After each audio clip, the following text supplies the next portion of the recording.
So we are learning that we have to be very careful about where all of this division leads. For example, the outing of people's personal information is known as doxing. There's now an online campaign that's being supported by Jennifer Lawrence and others that asks to identify white nationalists who appear in the photos in Charlottesville. The problem is that in that process, several innocent people have been misidentified as neo-Nazis, including this professor from Arkansas, Kyle Quinn, who was confused with this man. He and his wife have been so harassed that they had to leave their home and move in with a friend. Here now, Dana Loesch, host of Dana on the Blaze TV. Dana, good to see you tonight. Thank you, Martha, for having me. You know, a lot of people are trying to expose the people that they see in these pictures, and some of them need to be for good reason. But this process is pretty dangerous.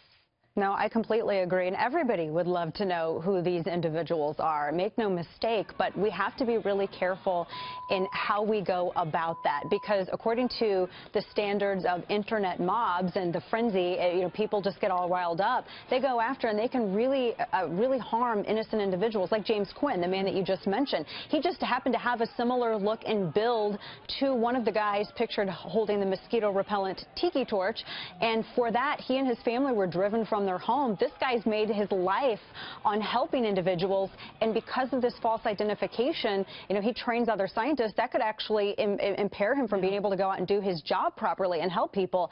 There was also a false identification of initially the guy who was behind the wheel of the car, who used an ISIS tactic to drive it into a crowd of people.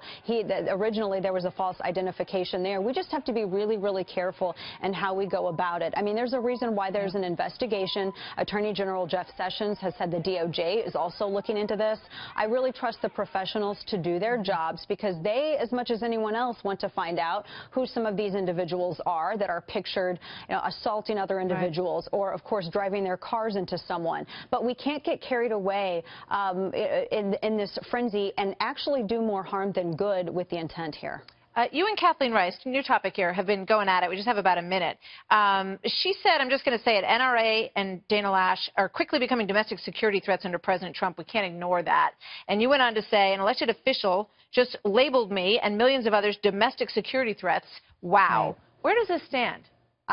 We don't know yet. I wish that Rice would apologize for this, or at the very least step down from the Homeland Security Council on which she sits as a committee member. Why do you want her to do that? She maligned millions of innocent Americans and basically labeled them, Martha, the same as she would a terrorist. And these are innocent moms and dads, grandmothers and grandfathers, millions of people who have done nothing wrong except, in her eyes, support their Second Amendment right. Dana Loesch, always good to see you, Dana. Thank you for being here tonight.